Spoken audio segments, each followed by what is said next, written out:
You got a great collection of cards there and you're thinking it's time to build a deck, but you've forgotten or you're just unsure on how to do it. We're going to let you know in under 5 minutes, and it's all coming at you right now. The third most common question I get asked is, can you help me build my deck? We've broken this down into 4 easy steps. We'll start with step 2, and then we'll come back to step 1 at the end.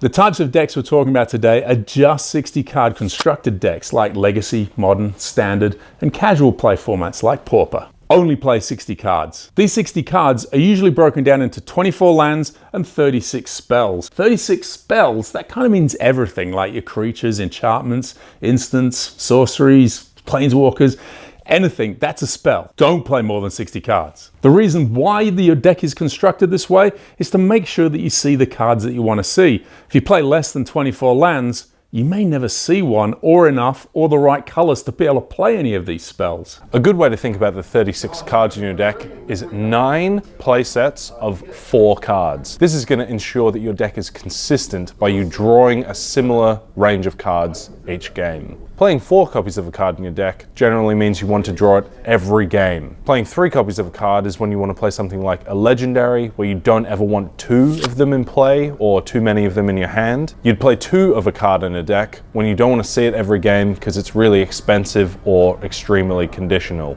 And the cheeky one of in your deck is for when you really don't want to see it every now and then, but you want to get a little excited when it comes right in your hand right at the right time. I don't generally recommend playing one-ofs, but they're fun. Step 3, what's your plan? All these cards have to work together somehow, but to what end? What are you trying to execute? What's our plan, Everson Bree? My name's Aaron. Our plan is making sure all the cards in our deck tend towards the same goal. Are you overwhelming your opponent with small creatures and pump spells? Are you controlling the board and stopping your opponent from doing stuff until you win with some big planeswalker? Are you digging through your deck for a bunch of combo pieces so that you can kill them in one big turn? Or are you building a deck that's just entirely made of cat people?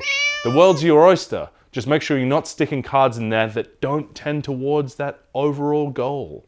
Step 4. In Magic, it's super important to have great curves. I'm a cool, sexy Dracula. When Magic players compliment you on your great curve, they're not talking about how much time you've spent in the gym. They ask you how you are, you just have to say that you're fine. A mana curve is still important in Magic though. So this is when you lay all the spells out in your deck to make sure that you don't have too many things that cost 1 and 2 mana, but you have more things that cost 3, 4, and 5, which are going to be the most important turns in the game.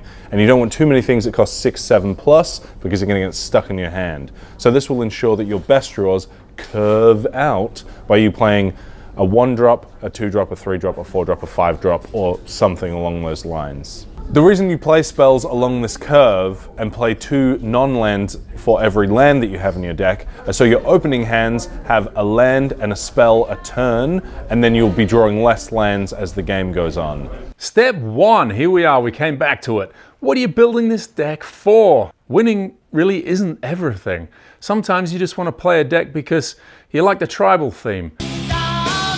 You like the art in a particular card, or you want to pull off some sort of crazy combo. Have you seen your friends do something, you just go, yeah, I'd like to do that. Of course, you may just want to tear up Friday Night Magic at your local game store, in which case, you want to build this deck perfectly. You want to make sure all your cards are working together and you've got a genuine plan on how you're going to win.